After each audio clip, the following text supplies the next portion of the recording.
très heureuse de cette visite de travail au Bénin. Je suis ici pour la première fois en tant que secrétaire général de la francophonie.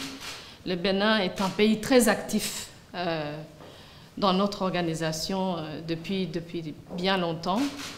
C'est un pays aussi qui, pour nous, représente, de par son implication dans les différentes activités, notamment de l'OIF, dans la participation sur des missions politiques, dans la participation sur les formations, par exemple, dans le domaine de l'entrepreneuriat, et beaucoup plus récemment dans la réponse à un appel à projet sur un fonds de la francophonie pour les femmes qui ont été affectées par cette crise sanitaire.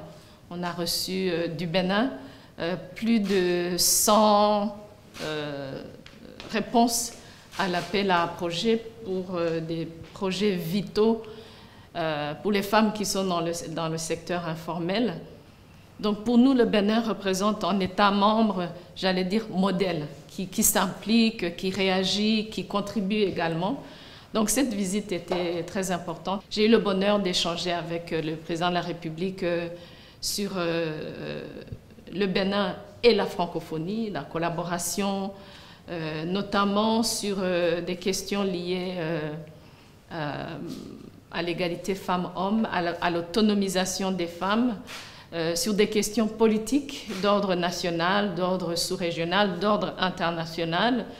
Et nous avons également parlé du sujet de convergence visible entre notre organisation, la francophonie et le Bénin, qui est le numérique, un domaine dont ce pays a fait un pilier du développement économique. Ce que je peux vous dire, c'est que cet entretien entre Madame la secrétaire générale, que nous avons grand plaisir de revoir ici sous cette nouvelle incarnation, parce que n'oubliez pas que c'est une amie du Bénin.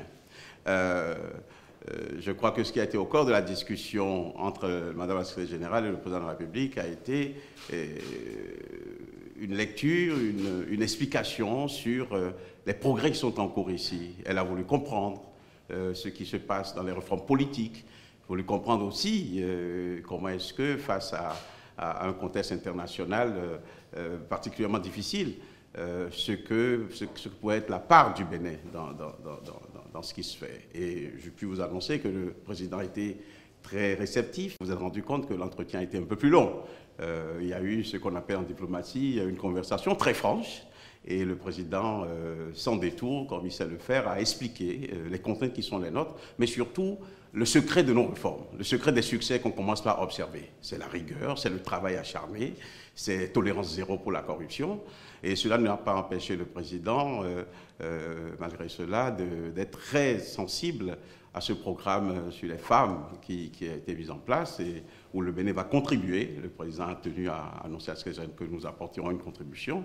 Et deuxièmement, le président va soutenir le secrétariat du réseau des ministres francophones de la digitalisation et du numérique, et qui sera, disons, une structure très innovante, parce qu'on ne va pas créer un secrétariat comme dans le passé, mais quelque chose de très pointu, et le Bénin prendra sa part de financement dans cette innovation-là.